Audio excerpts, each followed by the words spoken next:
જીવને ઈશ્વરનો અનુભવ થતો નથી. શ્રીહરણ લીલામાં પ્રભુએ વસ્ત્ર દ્વારા વાસનાનો પડદો દૂર કર્યો છે. કોઈ વાસના રહી નથી.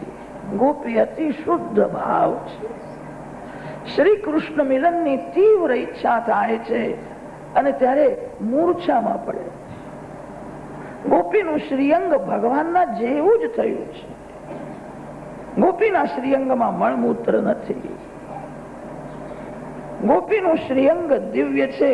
ગોપી સ્ત્રી નથી ને ગોપી પુરુષ નથી. ગોપી શબ્દનો અર્થ ભાગવતમાં જ કર્યો છે.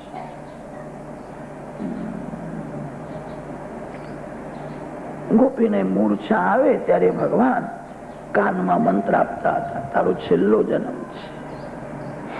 ગોકુળમાં એક ડોશીમાં રહેતા હતા. વૃદ્ધાવસ્થામાં જેને અંદરથી ભક્તિનો રંગ લાગ્યો નથી એને પારકી પંચાતો કરવાની બહુ ઈચ્છા થાય. બીજાની વાતો સાંભળવાની, બીજાની ચર્ચા કરવાની.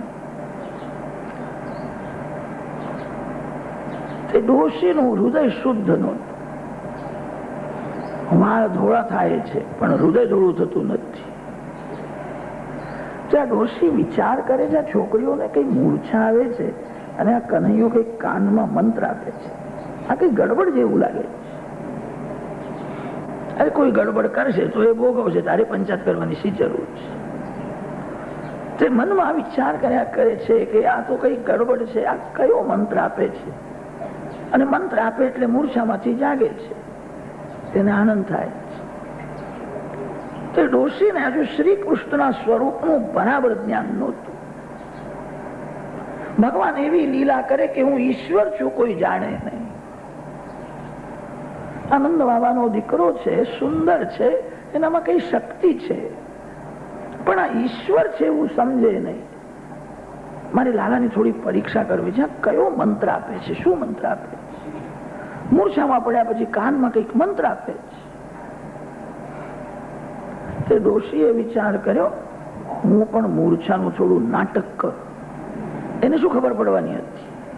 શ્રી કૃષ્ણ અંતર્યામી નારાયણ છે એ જાણતી નથી. શ્રી કૃષ્ણની લીલા જોઈને શ્રી કૃષ્ણને બાળક સમજે છે. એનામાં કઈ થોડી શક્તિ છે, પણ એ ઈશ્વર છે હું કેવી રીતે માનું? આ કઈ ગડબડ છે.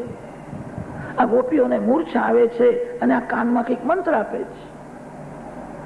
તે ડોશીએ ઘરના છોકરાઓને, વહુને બધાને કહી રાખ્યું, આજકાલ મારી તબિયત